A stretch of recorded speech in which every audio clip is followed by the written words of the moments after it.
طرح نہایت ہی قابل احترام عزت مآب عالی جناب محترم قبلہ مولانا سید شہریار رضا عابدی صاحب ہمارے ساتھ موجود ہیں، اور انشاءاللہ آج کی جو گفتگو ہے یہ بہت ہی فائدہ مند ہوگی آپ سب کے لیے۔ السلام علیکم قبلہ۔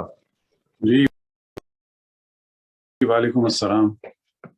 قبلہ میں ہر روز کے نہایت ہی شکر گزار ہوں آپ کا کہ آپ اپنا قیمتی وقت ہمارے اس چینل کو دے رہے ہیں۔ قبلہ آج جو ہم نے عنوان رکھا ہے وہ ہے روزہ۔ تو جو میں پہلا سوال آپ سے کرنا چاہ رہا ہوں وہ یہ ہے کہ روزہ کا معنی کیا ہے، ذرا اس پہ روشنی ڈال دیجیے۔ بسم اللہ الرحمن الرحیم، اللہم صلی علی محمد وعلی محمد۔ روزے کا جو ایک لغوی معنی ہے، ایک اصطلاحی معنی ہے۔ لغوی معنی ہے کسی چیز سے بھی رکنا، صحیح، یا کوئی چیز بھی رک جانا۔ مثال کے طور پر لغت میں کہا جاتا ہے سامت الخیل، کہ گھوڑے رک گئے ہیں۔ اسی طرح سے شرعی اعتبار سے ہے اپنے آپ کو روکنا، لیکن کن چیزوں سے، ان کا حکم پھر شریعت میں الگ سے بیان ہوا ہے، اور کن اوقات میں اپنے آپ کو روکنا ہے وہ الگ سے بیان ہوا ہے۔ بس شرعی اعتبار سے اس کے معنی ہو جاتے ہیں کہ وہ امور کے جو روزے کو باطل کرتے ہیں، ان چیزوں سے اپنے آپ کو روکنا۔ کب سے کب تک روکنا؟ ایک خاص ابتدا کا وقت ہے اور خاص انتہا کا وقت ہے۔ انتہا کا وقت ہے، ماشاء اللہ جی، بہت خوبصورت نہایت ہی آپ نے عمدہ جواب دیا۔ یعنی کہ کسی بھی چیز سے رکنا اس کا لغوی معنی ہے، اور اگر شریعت میں نگاہ کی جائے، شریعت سے دیکھا جائے دین کیا کہتا ہے، یعنی کہ ہر چیز، یعنی اس چیز سے رکنا جسے روزہ یعنی دین نے منع کی ہے کہ یہ چیزیں آپ نہیں کھا سکتے یا نہیں پی سکتے، کن کی چیزوں سے دور رہنا ہے، اجتناب کرنا ہے۔ قبلہ ذرا روشنی ڈال دیجیے کہ روزے کا جو مرتبہ و آثار جو ہے اس پر ذرا روشنی ڈال دیجیے، اور ساتھ ہی میں بیان کروں گا کہ فلسفہ بیان کرتے ہیں قرآن و حدیث کی روشنی میں بھی۔ ارشاد خداوند تبارک و تعالیٰ ہے، یا ایھا الذین آمنوا کتب علیکم الصیام کما کتب علی الذین من قبلکم لعلکم تتقون، کہ اے ایمان والوں تم پر روزوں کو واجب قرار دیا گیا ہے جس طرح سے تم سے پہلی امتوں پر واجب قرار دیا گیا تھا تاکہ تم تقوی اختیار کرو۔ ماشاءاللہ، اور ایک معنی کیے جا سکتے ہیں تاکہ تم صاحب تقوی ہو جاؤ۔ تو اصل میں تقوی کے معنی بھی یہی ہے کہ بچنا۔ اچھا، روزے میں در حقیقت ایک پریکٹس ہوتی ہے گناہوں سے بچنے کی، کیونکہ روزے میں جن چیزوں سے ہم بچتے ہیں وہ سب کی سب عام حالات میں حرام نہیں ہے۔ بس روزے میں کچھ وہ چیزیں ہیں کہ جو عام حالات میں حرام ہیں، اور کچھ وہ چیزیں ہیں کہ جو عام حالات میں حرام نہیں ہیں۔ وہ چیزیں کہ جو حرام ہیں ان سے تو ہمیں اپنی پوری زندگی میں بچنا ہی ہے، اور وہ چیزیں کہ جو حرام نہیں ہیں، مثال کے طور پر کھانا پینا ہو گیا یا جائز جنسی لذت ہو گئی، تو اس کے ذریعے سے انسان کو ایک کمانڈ حاصل ہوتی ہے اپنے نفس کی مخالفت کی۔ لہٰذا اس ماہ رمضان میں یا ان روزوں کے ایام میں کتنے ہم میں سے ایسے ہیں کہ جو، یعنی کتنے سے مراد کتنی بڑی تعداد ہے کہ جو 45 ٹیمپریچر میں، 42 ٹیمپریچر میں، پھر اس کے بعد باورچی خانوں میں اور کارخانوں میں اور باہر کھڑے ہوئے بھوک اور پیاس کو برداشت کرتے ہیں۔ جی بالکل ایسے ہی۔ اب اگر ہم اللہ کے حکم کے لیے، اللہ کے حکم پر عمل کرتے ہوئے پانی پینے سے اور کھانے سے بچ سکتے ہیں، تو اس کے معنی یہ ہے کہ ہمارے پاس طاقت ہے اور ہم میں ایک ایبیلٹی ہے کہ ہم عام حالات میں بھی گناہوں سے بچ سکیں۔ اور یہ چیز در حقیقت ہمارے نفس کو مضبوط کرتی ہے، ارادے کو مضبوط کرتی ہے، اور ہمیں انڈر اسٹیمیٹ اپنے آپ کو نہیں کرنے دیتی، کیونکہ عام حالات میں ہم سوچتے ہیں یار ہم نہیں بچ سکتے گناہ سے، لیکن یہاں پر ہمیں اپنے آپ کو دیکھنا چاہیے کہ نہیں، ہم کیوں نہیں بچ سکتے۔ میں وہی ہوں کہ جو 18 گھنٹے پانی نہیں پیتا، میں وہی ہوں کہ جو 15 16 17 18 گھنٹے اور بعض جگہ اسکینڈینیویا کنٹریز میں 19 گھنٹے میں وہی ہوں کہ جو پانی نہیں پیتا، کھاتا نہیں ہوں. تو اس کے معنی یہ ہے کہ میں ایک عام انسان نہیں ہوں، اور میں عام حالات میں بھی اپنے آپ کو کنٹرول کر سکتا ہوں. میں جب کنٹرول کرنا چاہتا ہوں تو کر لیتا ہوں، جب نہیں کرنا چاہتا تو نہیں کرتا.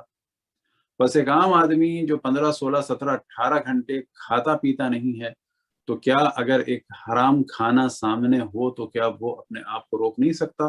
بالکل روک سکتا. بالکل روک سکتے ہیں. تو یہ ایک پریکٹس ہے در حقیقت. ماشاء اللہ ماشاء اللہ. یہ بہت ہی قبلہ نہایت. اس میں ایک میں لفظوں کا اضافہ کرتا چلوں کہ اپنے سننے والوں کے لیے کہ قبلہ نے بیان کیا ہے کہ انسان کے پاس طاقت ہے کہ وہ حرام سے بچ سکے. اگر ماہ رمضان المبارک میں وہ ہر وہ چیز جو حرام ہے اسے ترک کر سکتا ہے، چاہے حلال ہے اسے بھی ترک کر دیتا ہے. وہ تنہا ہوتا ہے صبح سے لے کر شام تک. اگر مزدور ہے تو مزدوری کر رہا، کام کر رہا ہے، دھوپ میں ہے، گرمی میں ہے، شدت برداشت کر رہا ہے ان تمام چیزوں کی، لیکن وہ روزہ اپنا توڑتا نہیں کیونکہ اس کا رشتہ خدا سے. وہ خالص اللہ کے لیے کام کرے. وہ جانتا ہے کہ میں تنہائی میں کھانا کھاؤں گا کوئی دیکھے گا نہیں، مگر خدا کی ذات میں دیکھے گا.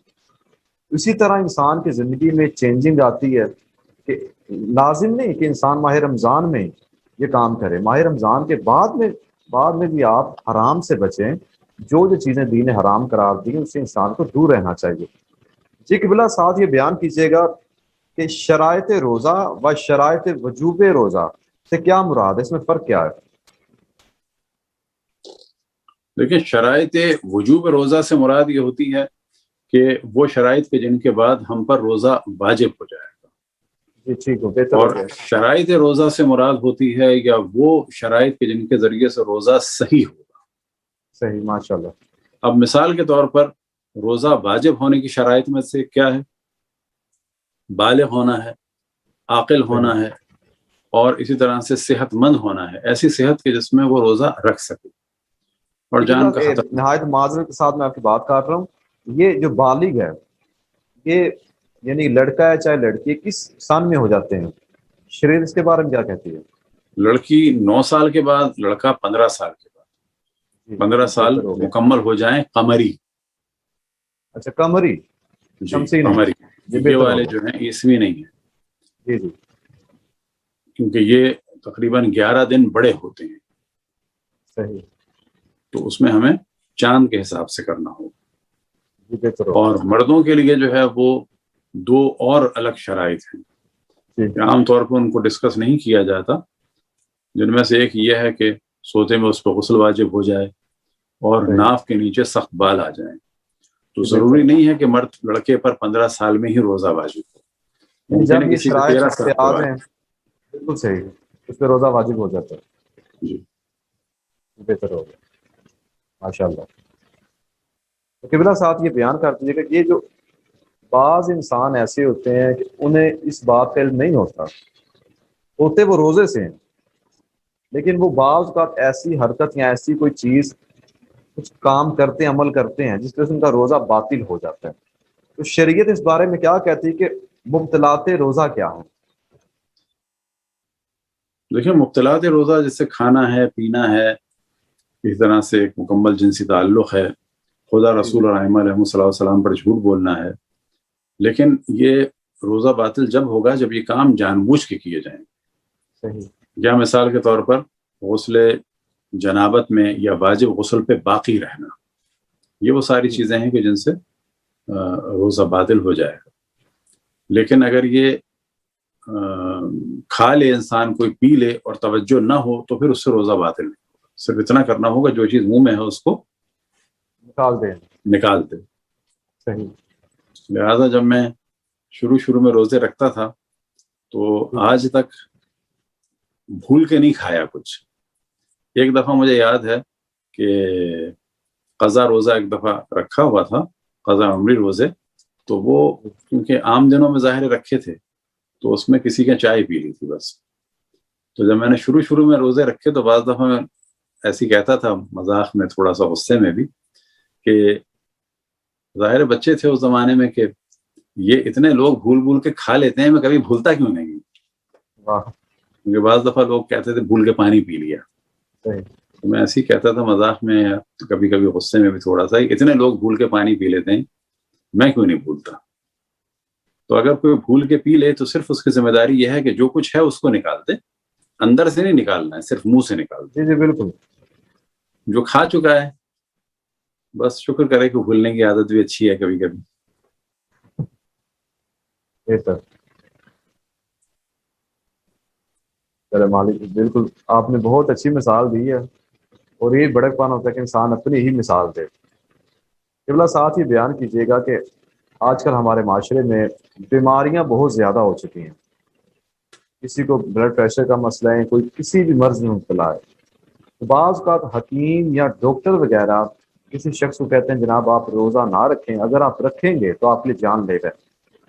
تو کیا شریعت اس بارے میں کہتی کیا وہ روزہ رکھیں یا نہ رکھیں؟ اس کے بارے میں کیا حکم ہے؟ دیکھیں یہاں پر اگر ڈاکٹر کہے کہ نہ رکھیں تو کبھی تو اس کی بات کو ماننا ہوگا اور کبھی نہیں ماننا ہوگا۔ اچھا بہتر، اسی طرح سے ہم بھی فیصلہ کر سکتے ہیں کہ رکھیں یا نہ رکھیں، جی تو ڈپینڈ کرتا ہے کہ کیس کیا ہے۔ لیکن اس سے پہلے اس مسئلے کو ڈسکس کریں، ہمارے معاشرے میں عام طور پر بہت ساری چیزوں پہ توجہ نہیں ہے، اور انہی میں سے ایک چیز جو آپ نے نام بھی لیا بلڈ پریشر کا، تو یہ بات سننے میں آتی ہے بہت زیادہ کہ کل میرا بلڈ پریشر ہائی ہو گیا تھا اور پتہ ہے ڈاکٹر نے دوا دی، یا یہ کہ جی ابا کا یا اماں کا یا فلانے کا بلڈ پریشر ہائی ہو گیا تھا، ڈاکٹر نے دوا دی۔ تو یہ جو جملے ہیں اور یہ جو کیفیت ہے یہ انتہائی اس چیز کی غماز ہے کہ ہمارے یہاں بہت جہالت ہے، کیونکہ یہ جو ڈاکٹر کے گئے ہیں اس کے معنی یہ ہے کہ بہت شوٹ کر گیا تھا، ان کو بلڈ پریشر پہلے سے تھا۔ اور کچھ لوگ تو کیا ہمارے یہاں بہت بڑی تعداد ایسی ہے کہ جو بیمار ہے لیکن وہ ظاہر یہ کرتے ہیں کہ ہم بیمار نہیں ہیں، اور خصوصاً اس بلڈ پریشر کی وجہ سے ان کو پھر ہارٹ پرابلم، کڈنی پرابلم، بہت سارے پرابلم ہو جاتے ہیں، اور وہ اسی خوش فہمی میں ہوتے ہیں مجھے تو کچھ نہیں ہے، جبکہ یہ جو دوا ان کو اچانک لینی پڑ گئی کل یا پرسوں، تو یہ جو ڈاکٹر نے ان کو دی ہے یہ تو مجبوراً دی ہے، ورنہ تو یہ ان کو ڈیلی کھانی چاہیے تھی۔ اسی طرح سے ہمارے یہاں بعض دفعہ ہم دیکھتے ہیں جی غربت ہے وہ الگ معاملہ ہے، لیکن وہ لوگ جن کے حالات اچھے ہیں وہ بھی کیئر نہیں کرتے کہ اپنا کوئی چیک اپ کرا لیں۔ پھر یہ کہ کھانے پینے پہ ذرا توجہ دیں، اور یہ ذہن میں رہے کہ اکثر بیماریاں زیادہ کھانے سے اور مرغن کھانے سے ہیں۔ جتنے لوگ کھانے سے مر رہے ہیں، بیماریاں لگے، جتنا لوگ اچھا کھانے سے مر رہے ہیں اتنا بھوکا رہ کے نہیں مر رہے ہیں۔ صحیح بالکل، لہذا بعض دفعہ جو لوگ کہتے ہیں کہ جی بیماریاں بھی زیادہ کہ غریب لوگ جو ہیں ان کی بیماریاں نہیں ہیں، اس کی ایک وجہ یہ ہے کہ وہ اتنی زیادہ مرغن چیزیں نہیں کھا رہے ہیں، اور اگر کھا رہے ہیں تو پھر اتنا چل رہے ہیں۔ یعنی ایک آدمی نے اگر کھایا ہے پھر اس کے پاس ٹکٹ کے پیسے نہیں ہیں، یا یہ کہ وہ پیدل ہی چلتا ہے، تو وہ بالآخر کیلوریز کو برن بھی کر رہا ہے۔ لیکن وہ آدمی کہ جو کھائے جا رہا ہے ٹیبل پہ بیٹھ کے، پھر اس کے بعد جو ہے فرمائش کر کے کھا رہا ہے، اور جو کھا کھا کے تھک گیا ہے، تو پھر وہ کہہ رہا ہے کہ جو میری طبیعت بھاری ہو رہی ہے اب مزید کیا کھاؤں جو طبیعت بھاری نہ ہو، اور پھر اس کے بعد جو ہے وہ ہلنے کو بھی تیار نہیں ہے۔ تو اسی قسم کے لوگوں کے یہاں زیادہ اموات ہوتی۔ تو ایک ہی شعور ڈیولپ ہونا چاہیے کہ بیماری کے بارے میں، ان چیزوں کے بارے میں جانا چاہیے۔ آج ہی بات ہو رہی تھی ہمارے ایک دوست سے کہ، اور یہ چیز میں نے بھی دیکھی کہ جب ہم ڈرائیور لائسنس رینیو کرانے کے لیے کبھی گئے ہیں، تو ایک دفعہ مجھے یاد ہے کہ امریکہ میں ایک بزرگ خاتون تھی جو واکر پکڑ کے آ رہی تھی، تو اس کے لیے میں نے دروازہ بھی کھولا اور اس کو راستہ بھی دیا، تو اس نے خیر شکریہ بھی ادا کیا، بعد میں بڑے فخر سے کہا کہ ناؤ آئی ایم 90 اور رینیو کرانے آئی ہے ڈرائیور لائسنس کو، واکر پہ ہے، یعنی اس ایج میں بھی۔ ہاں وہاں آپ کو اچھے خاصے ایسے لوگ ملیں گے، اور ان کا لائسنس جو ہوتا ہے وہ ان لمیٹڈ ہوتا ہے، کیونکہ ان کی ڈیٹ نہیں ہوتی۔ ظاہر 90 والے کو کیا ڈیٹ دیں کب ایکسپائر ہوگا، لیکن ان کو ہر سال آنا ہوتا ہے صرف ایک چیک اپ کرانے کے لیے کہ ان کو لائٹ وغیرہ صحیح نظر آ رہی ہے نہیں آ رہی ہے۔ تو ہم لوگوں کے یہاں جو ہے اپنے آپ بہت جلدی ہار جاتے ہیں، اور ایک اس کی وجہ یہ ہے کہ بالکل بھی کھانے پینے کا ان چیزوں کا شعور نہیں ہے۔ اسی طرح سے ایک چیز وہ کہ موضوع نہیں ہے، اس کو میں نے ویکسین اور دیگر موضوعات میں بھی ڈسکس کیا جو کووڈ کے تھے، کہ ایک چیز ہمارے یہاں عام طور پر بڑی فخر سے کہی جاتی ہے کہ جو بالکل غلط ہے اور شاید بعض دفعہ حرام، شاید بعض دفعہ حرام، وہ چیز کیا ہے کہ جی ہم اینٹی بایوٹک نہیں لیتے، ہمارے گھر میں کوئی اینٹی بایوٹک نہیں لیتا. آپ ہوتے کون ہے فیصلہ کرنے والے کہ آپ اینٹی بایوٹک نہیں لیتے یا آپ کے گھر والے نہیں لیتے؟ کیونکہ بعض امراض ایسے ہوتے ہیں کہ 1-2 گھنٹے میں اینٹی بایوٹک ضروری ہو جاتی ہے اور اس کے بعد 3-4 گھنٹے بعد دوسری ڈوز ضروری ہے، ورنہ مر جائے گا انسان. تو یہ ضمناً گفتگو تھی کہ ہمارے یہاں بہت سارے ساتھ میں یہاں پہ اس ایک میں سوال میں آپ سے کرنا چاہ رہا ہوں آپ کی بات میں سے، کہ یہ جو آج کل کرونا وائرس کا سلسلہ ہے، اس میں جو ویکسین لگائی جا رہی ہے، کیونکہ بعض حضرات ایسے ہمارے وہ کہتے ہیں کہ جناب ہم صبح سے لے کر، فار ایگزامپل صبح 8 بجے سے لے کر شام 5 بجے تک ہاسپٹل والے ویکسین لگا رہے ہیں، لیکن ہمیں چھٹی جو کام سے ہوتی ہے، ہم گھر سے جاب سے فری ہو کے گھر آتے ہیں، وہ آتے ہیں 7 بجے. اب بعض لوگوں کا سوال یہ ہوتا ہے کیا روزے کی حالت میں ہم دن میں کیا وہ ویکسین کروا سکتے ہیں؟ روزے کی حالت میں ویکسین بھی لگا سکتے ہیں، انجیکشن بھی لگوا سکتے ہیں، بلڈ بھی لے سکتے ہیں، بلڈ دے بھی سکتے ہیں، بلڈ نکلوا کے لیبارٹری میں ٹیسٹ بھی کرا سکتے ہیں، کوئی کسی قسم کا پرابلم نہیں ہے. جی بہتر، یہ آپ نے بہت ہی مسئلہ حل کیا، کیونکہ ہمارے زیادہ تر جو سی عوام ہے ان کے یہی سوال ہوتے ہیں کہ کیا میں بلڈ دے سکتا ہوں یا لے سکتا ہوں، کوئی ایسا معاملہ ہو تو آپ نے بالکل دے بہت ہی عمدہ سکتے ہیں. جواب دیا. اب وہ بعض دفعہ لوگ دیکھیں گے ایسا کام کرنا جس سے کمزوری ہوتی ہو، یا منہ میں خون نکلوانا یا خون دینا مکروہ ہے، ایسا کوئی کام کرنا جس سے خون نکلے مکروہ ہے. لیکن کب؟ کہ جب کمزوری ہوتی ہو. ہاں منہ میں خون نکلے تو یہ مکروہ ہے، کیا مراد نہ کیا جائے تو بہتر ہے. تو پبلک کو یہ پتہ ہونا چاہیے کہ حرام کے معنی کیا ہے اور مکروہ کے معنی کیا ہے. حرام کے معنی یہ ہے کہ کام نہیں کرنا ہے، مکروہ کے معنی ہے یہ کہ نہ کریں تو بہتر ہے، کر لیں تو کوئی حرج نہیں. بس اگر کوئی ماہ رمضان میں اپنے دانت وغیرہ صحیح کرانا چاہے، روٹ کینالنگ کا کام ہو، دانت نکلوانا ہو یا درد شدید ہو، تو کیا کرے؟ روزہ چھوڑے یا دانت کا کام کرائے. یعنی روزہ رکھ کے دانت اپنے جو بھی کام ہے کرائے. صرف یہ کہ پانی یا خون اس کو نگلنا جان بوجھ کے حرام. لیکن جتنے بھی ڈینٹسٹ ہیں ان کا سکر لگا ہوا ہوتا ہے، وہ سک کرتے رہتے ہیں. اب مثال کے طور پر انسان اس طرح کام کرا رہا ہے، وہ سکر لگا ہوا ہے، اب اگر ذرا سی ضرورت ہو تو اشارہ کر کے بیٹھ کے خود اپنے ہاتھ سے سک کریں اور ٹیشو پیپر وغیرہ سے پہنچ لیں، کوئی کسی قسم کا روزے کا پرابلم نہیں ہوگا. ماشاءاللہ. اس طرح سے ایک پرابلم آتا ہے، مسائل حل کی، خوشبو لگا سکتے ہیں، تو روزے میں خوشبو بھی لگا سکتے ہیں. بلکہ روایتوں میں نقل ہوا الطیب تحفۃ الصائم، خوشبو جو ہے وہ روزے دار کے لیے ایک ہدیہ ہے.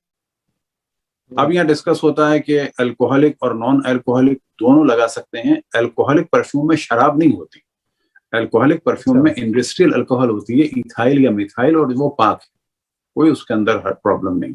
اچھا، ہمارے پاکستان میں قبلہ یہ بہت زیادہ یہ مسئلہ ہے کہ کہتے ہیں جس پرفیوم کے اوپر الکوہل لکھا ہوا ہے، وہ کہتے ہیں اگر آپ نے لگا لیے تو آپ کی نماز بھی نہیں ہوگی. کوئی ایسا پرابلم نہیں ہے. الکوہل اس کے اندر، الکوہل کے 2 معنی ہوتے ہیں. الکوہل ایک دفعہ شراب کو کہا جاتا ہے، اور الکوہل جو ہے وہ کہا جاتا ہے انڈسٹریل الکوہل کو، ایتھائل یا میتھائل. اگر انڈسٹریل رنگوں میں ڈلتی ہے الکوہل شامل ہو تو پھر پڑھ سکتے ہیں. دیکھیں وہی بات ہو رہی ہے. الکوہل کے 2 معنی ہیں. الکوہل ایک تو شراب کے معنی میں ہے، نشے کے لیے. ایک الکوہل ہے انڈسٹریل الکوہل، جو پرفیوم میں اور اس قسم کی چیزوں میں ڈلتی ہے، وہ انڈسٹریل الکوہل ڈلتی ہے، اور وہ سب پاک ہے. وہ جو الکوہل شراب کے معنی میں ہے وہ پرفیوم میں نہیں ڈلتی ہے، وہ نجس ہے. یعنی لفظ ایک ہے لیکن الگ الگ کریں. یہ جو آپ نے آج یہ موضوع بیان کیا نا کہ الکوہل والا، یہ بہت بڑا مسئلہ ہے پاکستان میں. میں سمجھتا ہوں کم سے کم 90% لوگ ایسے ہیں جو اسی جہالت میں مبتلا تھے. ان کو تو میں کہتا ہوں کہ اگر ابھی بھی بات سمجھ میں نہ آئے تو اپنے قیمتی پرفیوم ہمیں دے دیں، ہم آپ کو بھی عطر دے دیں گے. بالکل بہتر، اچھے ہمیں عطر دیے جائیں. بہت خوب. اچھا قبلہ ساتھ میں بیان کیجیے گا کہ ایک شخص اگر روزہ نہیں رکھ پاتا، فور ایگزامپل کہ ایک شخص نے 15 روزے رکھے ہیں، یا اس میں سے ایک روزہ اسے چھوٹ گئے ہیں، 10 روزے چھوٹ گئے، تو ایک روزے قضا کیا ہوگی؟ ایک روزے کی قضا ایک ہوگی، اگر ایک روزے کی قضا ایک ہوگی اگر وہ کسی مجبوری کی وجہ سے چھوٹا ہے، لیکن اگر گناہ کرتے ہوئے چھوٹا ہے تو پھر ایک قضا رکھنی ہوگی اور پھر یا 60 مسکینوں کو الگ الگ کھانا کھلانا ہوگا. یہ نہیں کہ 10 ہی آدمیوں کو 6 دن کھلا دیا نا، الگ الگ 60 مسکینوں کو اچھا الگ الگ ہونے چاہیے، الگ الگ. ہاں یہ کر سکتے ہیں کہ 60 افراد کو ہم نے کھانا دیا آج کے روزے کا، انہیں 60 کو اگلے روزے کا بھی دے دیا، یہ ہو سکتا ہے. لیکن یہ نہیں کر سکتے کہ 10 آدمیوں کو 6 دفعہ دے دیا. 60 مسکینوں کو کھانا کھلانا ہے یا 60 روزے رکھنے ہیں. 60 روزے جو رکھے جائیں گے اس میں سے 1 مہینے کے روزے لگاتار رکھنے ہوں گے اور 30 روزے وہ پھر الگ الگ بھی رکھ سکتے ہیں. تو اگر کسی نے گناہ کرتے ہوئے جان بوجھ کے روزہ توڑا یا چھوڑا تو اس کو 1 روزہ رکھنا ہے قضا کی نیت سے اور 60 روزے رکھنے ہیں جرمانے کے طور پر اور کفارے کے طور پر. لیکن اگر بیماری کی وجہ سے یا سفر کی وجہ سے چھوڑا ہے تو پھر 1 روزے کے بدلے 1 رکھنا. جی بہتر. ہوتا ہے نا ہمارے معاشرے میں بعض اوقات اسی طرح کیا جاتا ہے کہ کچھ لوگ ہوتے ہیں جناب دل گھبرا آ گیا اچانک، ایک ہوتا ہے جان بوجھ کر، بعض لوگوں کا دل گھبرا آ جاتا ہے یا پھر بلڈ پریشر ہائی ہو گیا، لو ہو گئے، یا پھر چکر آنے لگ گئے ہیں. تو پھر گھر والے اکثر کہتے ہیں جناب تم روزہ کھول لو، اسے پانی پلایا، کھانا کھلایا، اس کے بارے میں کیا کہا جائے گا؟ دیکھیں اگر کسی کو لگ رہا ہے کہ اس کی شوگر لو ہو گئی ہے اور اس کو پتا ہے کہ یہ چیز خطرناک ہے، وہ روزہ توڑ دے. لیکن یہ ساری چیزیں اس کے اور اللہ کے درمیان، نہ یہ کیفیت ہو کہ اللہ مالک ہے میں تو جان بھی دے دوں، نہ یہ حرام. یہ جو پاکستان میں 3-4 سال پہلے شدید گرمی پڑی تھی، اسٹروک لگ رہے تھے، تو اس میں جو ہے وہ ہم نے بعض ایک ویڈیو بھی بنائی تھی کہ کبھی بھی ایسی کیفیت ہو تو فوراً روزہ توڑیں. تو کبھی کسی کی شوگر لو ہو فوراً روزہ توڑنا چاہیے. اب دل گھبرا رہا ہے، دیکھیں دل تھوڑا سا تو ظاہر ہے بھوک پیاس کے بعد گھبراتا ہے، لیکن ایک دل گھبرانا ہوتا ہے کسی کو تجربہ ہے کہ کوئی ہارٹ کا پرابلم ہو رہا ہے. تو اب اگر وہ سمجھتا ہے تو وہ توڑ دے، بعد میں اس کو 1 دن کا روزہ یعنی 1 روزہ رکھنا ہوگا. لیکن محض یہ کہ مجھے کمزوری ہو رہی ہے تو روزے میں تھوڑی سی کمزوری ہوتی ہے، یا بھوک لگ رہی ہے یا پیاس لگ رہی ہے. ہاں اب پیاس ناقابل برداشت ہو کہ جس میں جان جانے کا خطرہ ہو یا انتہائی ناقابل برداشت قسم کی ہے تو وہ پھر الگ موضوع. یا یہ کہ کوئی حاملہ ہے، حاملہ خاتون کو روزے رکھنے ہوں گے. لیکن اگر بچے کے لیے خطرناک ہے یا کسی کو اتنی الٹیاں آتی ہیں کہ بالکل نڈھال ہو جاتی ہے اور پھر اس کے بعد ظاہر پانی پینا ہوتا ہے تو وہ پھر اس روزے نہیں رکھیں گے. ان کو پھر 1 روزے کے بدلے 1 ہوگا، 4 روزوں کے بدلے 4 ہوں گے. کفارہ نہیں. کفارہ جب ہوتا ہے جب انسان صحیح و سالم ہو اور اللہ کی مخالفت کرتے ہوئے گناہ کرتے ہوئے روزہ دے. ماشاءاللہ بہتر ہو گیا.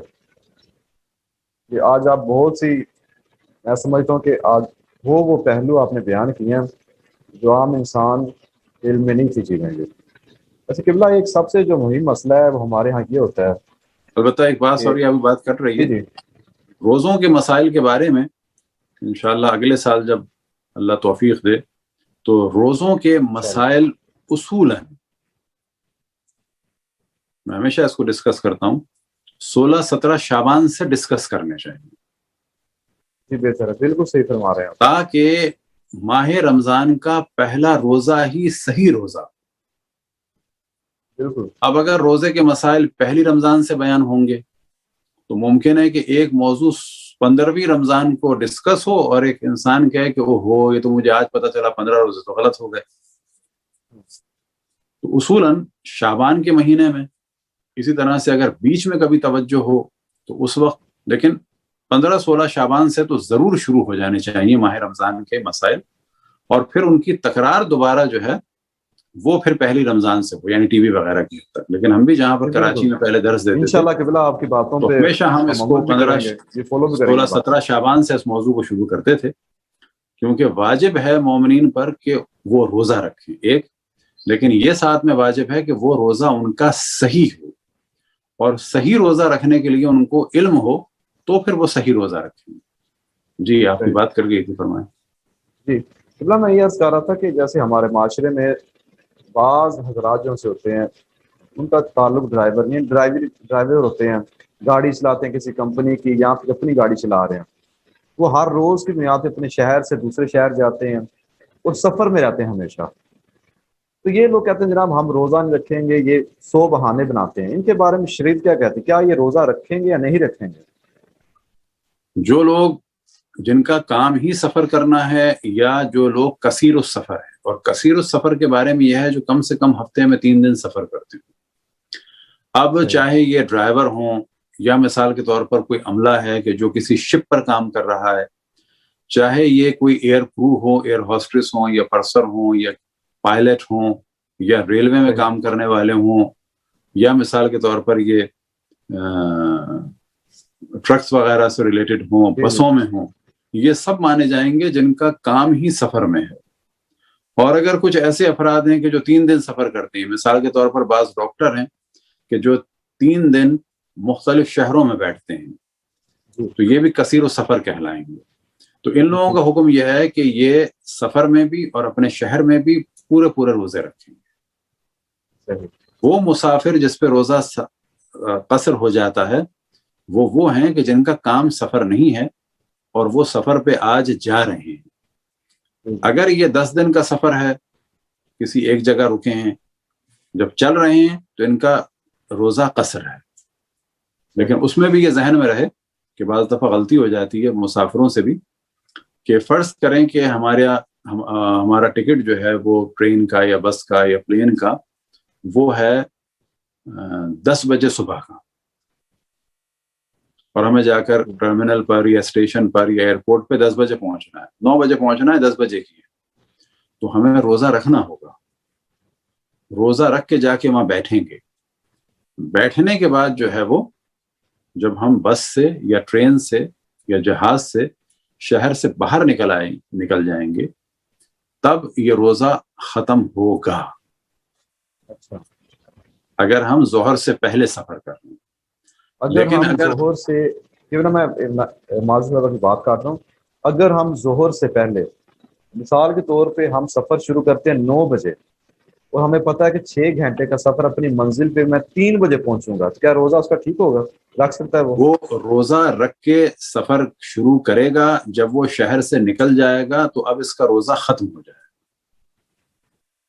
یعنی اپنے شہر سے نکلتے ہی روزہ ختم ہو جائے گا؟ ہاں، حد ترخص سے جب نکلے گا تو روزہ ختم ہو جائے گا. جب شہر کی دیواریں ختم ہو گئیں، جب شہر سے نکل گیا اور تقریباً سمجھیں کہ احتیاطاً کم سے کم 30 کلومیٹر باہر نکل گیا تو پھر اس کا روزہ ختم ہو جائے گا. اب وہ چاہے کھائے پیے یا نہ کھائے نہ پیے، اس کا روزہ ختم ہو گیا. لیکن اگر وہ نکلتا ہے، اکثر انسان یہ سوال کرتے ہیں اگر ہم زوال کے بعد یعنی ظہر کے بعد بھی نکلیں، اب اگر ظہر کے بعد نکلیں گے گھر سے شہر سے تو پھر روزہ رکھنا ہوگا. اب یہاں پہ ہم فرض کر لیتے ہیں ہمارا ٹکٹ ہے 2 بجے کا، تو پھر ہمیں روزہ رکھنا ہوگا اور سفر میں بھی رکھنا ہوگا، اور پھر مغرب کے بعد وہ خود بخود ختم ہو جائے گا. ایک صورت یہ ہے کہ وہ زوال سے پہلے یعنی ظہر سے پہلے ہے، اس صورت میں بھی ہمیں روزہ رکھنا ہوگا. اگر زوال سے پہلے وہ اپنی منزل پہ پہنچ جائے. ہاں، اب اگر وہ زوال سے پہلے اپنی منزل پہ پہنچ گیا ہے اور اس نے کھایا پیا نہیں ہے اور وہاں 10 دن رکے گا یا اپنے شہر میں پہنچ گیا ہے تو پھر وہ روزے کو رکھ سکتا ہے. لیکن فرض یہ ہے کہ ہم اپنے شہر سے نکل رہے ہیں اور ہمارا ٹکٹ زوال سے پہلے کا ہے، تو ہم روزہ رکھیں گے، ایئرپورٹ یا ٹرمینل یا اسٹیشن پہ جا کے بیٹھیں گے، اور جب شہر سے نکلیں گے تو روزہ ختم ہوگا. لیکن فرض یہ کرتے ہیں کہ وہ فلائٹ یا ٹرین یا بس کینسل ہو گئی اور زوال ہو گیا، تو اب کیا کرنا ہوگا؟ اب ہمیں روزہ رکھ کے جانا ہوگا. بس ایک بہت بڑی غلط فہمی ہوتی ہے مسافروں سے کہ وہ اس دن روزہ نہیں رکھتے ہیں. اس دن روزہ رکھنا ہوگا، اس کے بعد جب شہر سے نکلیں گے پھر قصر ہوگا. صحیح، ماشاءاللہ. یا آپ کے توسل سے یہ باتیں ہمارے ناظرین و سامعین تک پہنچ رہی ہیں، انشاءاللہ اس پہ عمل بھی کریں گے. ابلا ساتھ یہ بیان کیجیے گا کہ جیسے آپ نے شروع میں قرآن حکیم کی آیت تلاوت کی کہ پچھلی امتوں پر بھی روزے فرض کیے گئے، جس طرح اس امت پر روزے فرض ہیں، کیا اسی طرح فرض ہے؟ ان کا طریقہ کار کچھ اور تھا؟ جی، یہ واضح ہے قرآن مجید میں، کما کتب علی الذین من قبلکم، کہ جس طرح سے تم سے پہلی امتوں پہ روزوں کو واجب قرار دیا گیا تھا. تو اب روزے مختلف ادیان میں واجب یا مستحب ہیں. اب ہم فقط پہلے مرحلے میں نگاہ ڈالتے ہیں جو ابراہمک ریلیجن ہے, دین ابراہیمی. تو یہودیوں میں روزہ ہے, آج بھی ہے. اچھا, آج بھی ہے. ان کے یہاں بھی جو لفظ ہبرو کا ہے وہ صوم ہے. صوم. اور ان کا ایک روزہ تو بہت مشہور ہے, اسے کہتے ہیں یم کپور کا روزہ. اور وہ یم کپور کا جو روزہ ہے وہ ان کے 7ویں مہینے تشری کی 10ویں تاریخ کو ہے. اور وہی یہ روزہ ہے کہ جس کے بارے میں روایات میں ہے کہ رسول اللہ صلی اللہ علیہ وسلم نے یہودیوں کو روزہ رکھتے ہوئے دیکھا عاشور کا. تو وہ عاشور کا روزہ نہیں ہے, وہ در حقیقت عاشر کا روزہ ہے, یعنی 10ویں تاریخ کے 7ویں مہینے کی 10ویں تاریخ کا روزہ ہے. بالکل ٹھیک. یہ روزہ آج بھی اگر آپ سرچ کریں اسے کہتے ہیں یم کپور کا روزہ, یم کیپور. تو یہ 24 گھنٹے کا روزہ ہوتا ہے. اچھا, یعنی کہ 24 گھنٹے لگاتار 24 گھنٹے کھانا نہ کچھ پینا. جی. اسی طرح سے ان کے اور بھی بعض روزے ہیں یہودیوں میں. اچھا, یہ ہم پہلے بیان کر چکے ہیں کہ شریعت کے معاملے میں سب سے زیادہ نزدیک جو ہم سے دین ہے وہ یہودی ہے. بالکل ایسے ہی. بہت ساری چیزیں یہودیوں کی اور مسلمانوں کی ملتی جلتی ہیں. اور کیونکہ عیسائیوں میں پول نے شریعت کو ختم کر دیا تھا, لیکن وہاں پھر بھی روزہ تھا. ایک روزہ سابقہ امتوں میں تھا جو اسلام میں نہیں ہے, وہ چپ رہنے کا روزہ تھا. یہ چپ رہنے سے مراد خاموش, اگر وہ بولے گا کلام کرے گا روزہ اس کا ٹوٹ جائے گا. ہاں, کلام نہیں کرے گا, ختم ہو خاموش جائے رہے گا, کلام نہیں کرے گا. اچھا, اسی طرح سے آج بھی عیسائیوں میں بعض روزے ہیں اور کچھ لوگ رکھتے ہیں 40 دن کے, لیکن وہ اس قسم کے نہیں ہوتے. اس میں وہ کوئی چیز چھوڑ دیں گے, مثال کے طور پر سگریٹ چھوڑ دیں گے, چائے چھوڑ دیں گے, کافی چھوڑ دیں گے, میٹھا چھوڑ دیں گے, گوشت چھوڑ دیں گے, یا فلانی چیزیں. تو اس قسم کے روزے بھی ابھی ان کے یہاں بعض جگہ موجود ہیں. اور وہاں پر بھی پریکٹس یہی ہوتی ہے کہ یہ جو ہم چیز چھوڑ رہے ہیں یہ ہمارے نفس کو مضبوط کر رہی ہے اللہ کے لیے, ہم اس چیز کو چھوڑ رہے ہیں اتنے دن کے لیے, اتنے ٹائم کے لیے. اسی طرح سے ہندوؤں میں روزہ ابھی بھی ہے, وہ برت کہلاتا ہے, اور اس کے بھی ان کے الگ سلسلے ہیں. تو روزے کا جو کانسیپٹ ہے وہ مختلف ادیان میں تھا اور ہے, اور عموماً اس کو سمجھا جاتا تھا سبب کہ اس سے دل نورانی ہو جاتا ہے. ایک تصویر جو بعض دفعہ بدھا کی لوگوں کو نظر آتی ہے کہ وہ اس طرح سے بیٹھے ہوئے ہیں اور پسلیاں نظر آ رہی ہیں, تو ساری زندگی ان کی پسلیاں نظر نہیں آتی. یہ تصویر ان کے خاص زمانے کی ہے کہ کیونکہ وہ ایک مالدار آدمی کے, ایک ذمہ دار کے یا راجا کے بیٹے تھے, تو جنگلوں میں جانے کے بعد جب بہت زیادہ معرفت خدا کا شوق ہوا تو اس طرح سے بھوکا رہے, اور بعد میں ان کو اس بھوک کے ذریعے سے اللہ کی ایک نورانیت کا احساس ہوا تھا کہ جس کو کہا جاتا ہے اشراق. تو روزے کا کانسیپٹ اچھے خاصے ادیان میں ہے, اور خصوصاً عیسائیوں میں اور یہودیوں میں. جیسا کہ ہم نے عرض کیا کہ یہودیوں میں فقی اعتبار سے یہودی اور اسلام کافی قریب ہیں کیونکہ یہ ایک ہی ہے, دین ابراہیم. ماشاءاللہ, بہت ہی آپ نے بہترین وضاحت کی ہے, اور تمام اتنے مذاہب آج کے ہیں ان پہ آپ نے روشنی ڈالی ہے, ان کے روزے کیا ہیں, کیسے ہیں, کس طرح ہیں. اور یہ بہت علمی گفتگو ہے, یقیناً ہمارے سننے والوں کے علم میں بہت زیادہ اضافہ ہو رہا ہے, کیونکہ وہ چیزیں آج آپ نے بیان کی ہیں جو ممکن آج سے پہلے بہت سے لوگوں نے نہ سنی ہو. قبلہ, آج کی اس نشست کا میں آخری سوال آپ سے کرنے لگا ہوں کہ آخر میں بس یہ بیان کر دیں کہ احادیث کی روشنی میں اس روزے کی فضیلت کیا ہے. دیکھیں, احادیث سب سے پہلی چیز کہ یہ واجب ہے, نفس کے کنٹرول کے لیے ہے, اور ایک حدیث ہے کہ روزہ میرے لیے ہے اور میں ہی اس کی جزا ہوں. یعنی اللہ سبحانہ و تعالیٰ کا ارشاد ہے الصوم لی, کہ صوم میرے لیے ہے اور میں ہی اس کی جزا ہوں. یعنی عبادات میں خداوند تبارک و تعالیٰ کچھ دیتا ہے, اور جب انسان روزہ رکھتا ہے تو در حقیقت اسے خدا مل جاتا ہے. خدا ملنے سے مراد کیا ہے؟ یعنی قرب خداوند تبارک و تعالیٰ.